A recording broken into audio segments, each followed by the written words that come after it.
तस्वीरें सामने आ रही है। तबाही वाला सैलाब जो सब कुछ डुबा ले जाने पर आबादा नजर आ रहा है। नदियों का रौद्र रूप देखकर लग रहा है कि मानो नदियां चेतावनी दे रही हों कि कहीं लोग अपने आशियाने खुद तोड़ रहे हैं तो कहीं नदी का तेज बहाव उनके आशियाने अपने साथ बहा कर ले जा रहा है। शहर शहर बारिश से क्या है हाल, इस रिपोर्ट में देखिए।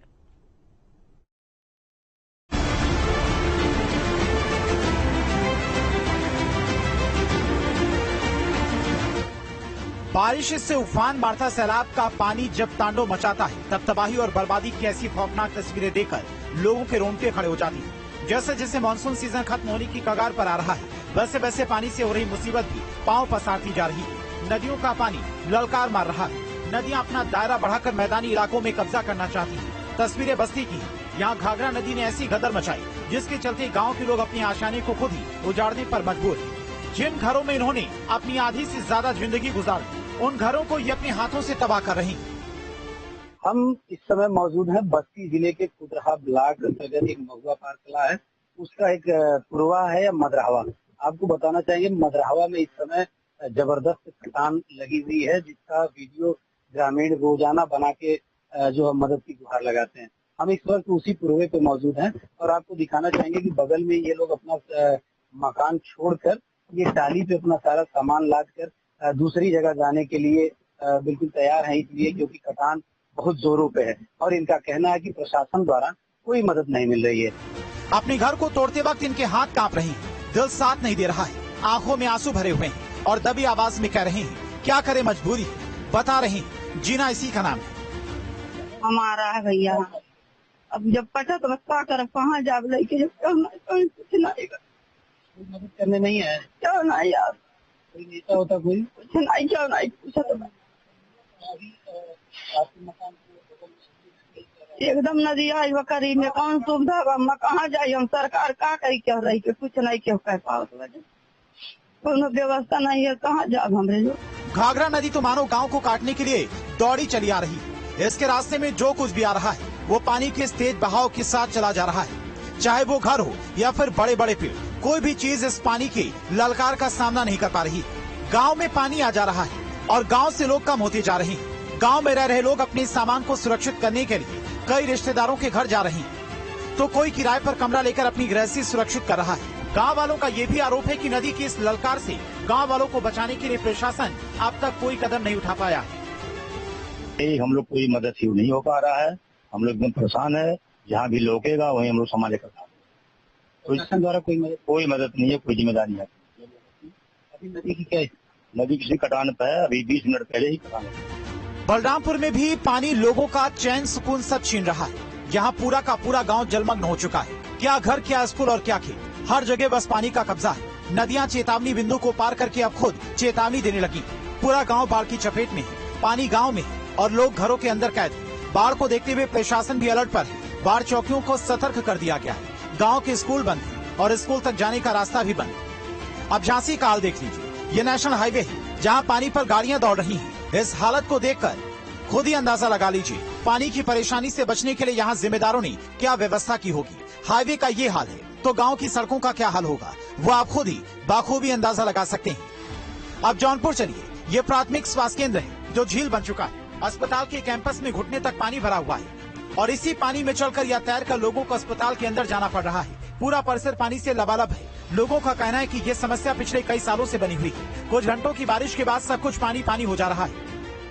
ये देश की राजधानी है, हर मानसून इसकी यही कहानी है। चंद मिनट की बारिश के बाद दिल्ली दरिया बन जाती है। लोग यही कहते हैं दिल्ली दरिया है, डूब के जाना है। सुबह सुबह मूसलाधार बारिश ने दिल्ली की मुसीबतें बढ़ा दी है। हर बार की तरह इस बार भी मिंटो रोड से डराने वाली तस्वीर सामने आई। मिंटो रोड का अंडरब्रिज पानी से लबालब भर गया और यहाँ पर एक ऑटो पूरी तरह से डूब गया। हर बार की तरह इस बार भी यहाँ सिस्टम की नाकामी उजागर हुई। अंग्रेजों के जमाने में बना मिंटो ब्रिज हर बरसात में लोगों की आफत का सबब बनता जा रहा है। तमाम कोशिशों के बाद भी यहाँ पानी की निकासी का परमानेंट सोल्यूशन नहीं निकल पाया। लगभग तैरने से की मुद्रा में ये राजधानी दिल्ली है और कनॉट प्लेस यहाँ से सिर्फ 100 मीटर की दूरी पर है।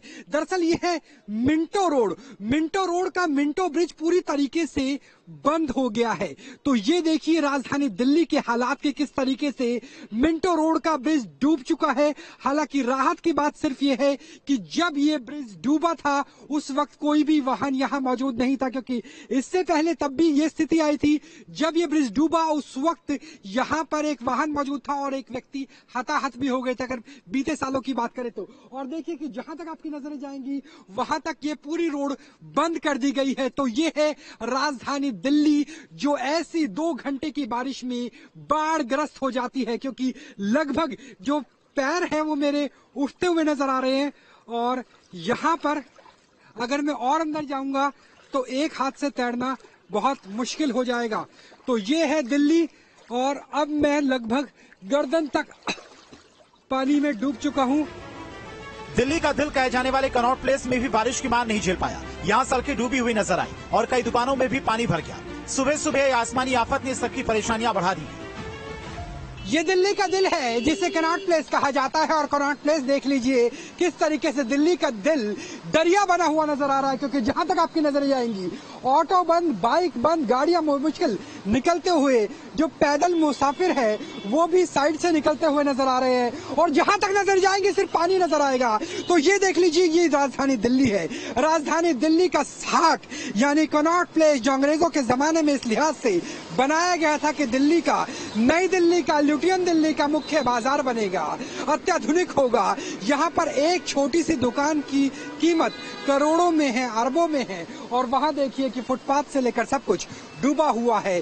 तो ये है दिल्ली के दिल के नजारे, कनॉट प्लेस के नजारे, जहाँ मिंटो रोड पर 8 से लेकर 9 फुट पानी भरा हुआ है तो यहाँ भी 2 से लेकर 3 फुट पानी भरा हुआ नजर आ रहा है। तो ये है राजधानी दिल्ली की, केंद्रीय दिल्ली की स्थिति, जो यकीन मानिए एक दहशत भरी स्थिति नजर आती है।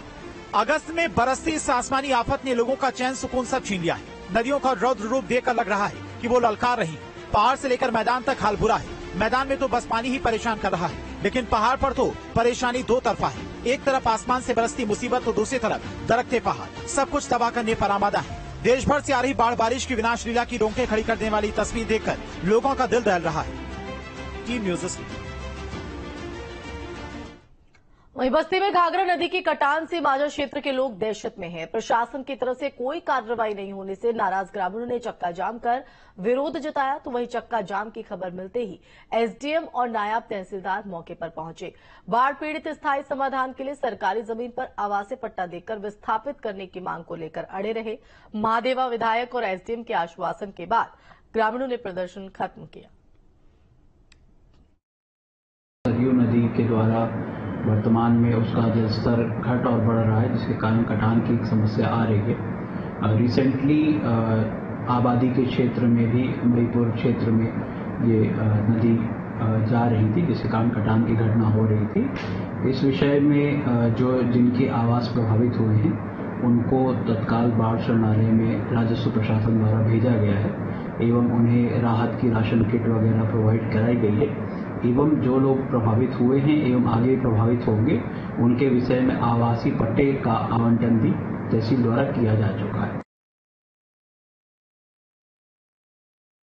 बस्ती जिले के मदरहवा गांव में है और यहाँ कटान लगी हुई है और कटान को लेकर ग्रामीण धरना दे रहे थे, जिसको जो महादेवा के विधायक हैं, सुभाषपा के विधायक हैं, वो हमारे साथ मौजूद हैं। उनके आश्वासन पे ही ग्रामीण जो है वो धरना खत्म किए हैं। और क्या आश्वासन इनके द्वारा दिया गया है ग्रामीणों को, हम बात करते हैं। ग्रामीण को यह आश्वासन हुआ है कि अधिकारी जिसके कारण जनरेटर भी आ रहा है, पूरे रात दिन काम मिलाया जाएगा, गांव बचाने के लिए पूरा कोशिश किया जाएगा।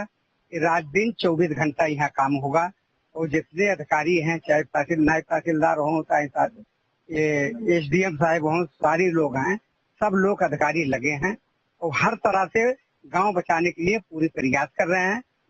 जैसे कुछ घर बताया जा रहा है कट भी गए हैं, उनके रहने के लिए क्या? उनके रहने के लिए तत्काल व्यवस्था स्कूल में किया गया है और उसके बाद कल परसों पत्ता मिल जाएगा, वो का हर तरह से वो उनको बता दिया जाएगा और वो काम वहाँ बसेंगे, वहाँ रहेंगे, उनको नाप की जमीन दे दिया जाएगा और जो भी सरकारी व्यवस्था होगा घर बनाने के वो भी व्यवस्था किया